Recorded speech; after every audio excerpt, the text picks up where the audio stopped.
preparing a birthday cake. See, the issue of birthdays is something that we Muslims do not have.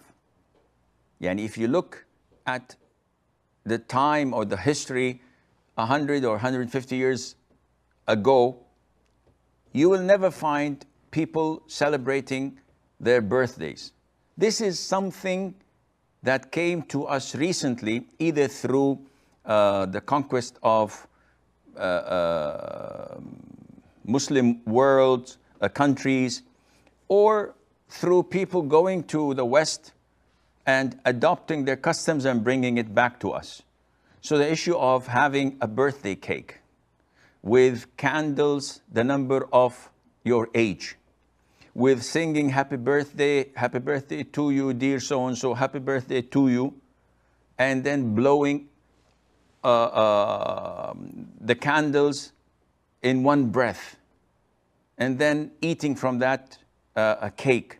This is not from the Muslim tradition, and hence this is imitating the kuffar.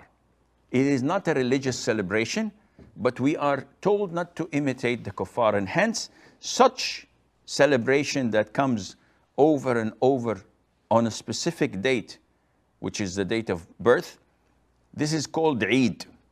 And the Prophet ﷺ told us that there are only two Eids to be celebrated throughout the year for Muslims, and that is Eid al-Adha and Eid al-Fitr. Therefore, you must not participate in any gathering or celebration or even congratulating people by saying happy birthday or giving them gifts on that occasion. Now, if you're the recipient, so it's my birthday today, and someone says, Assalamu alaikum, happy birthday, I would not hang up. I would not curse the person or give him a lecture. I would just say, thank you.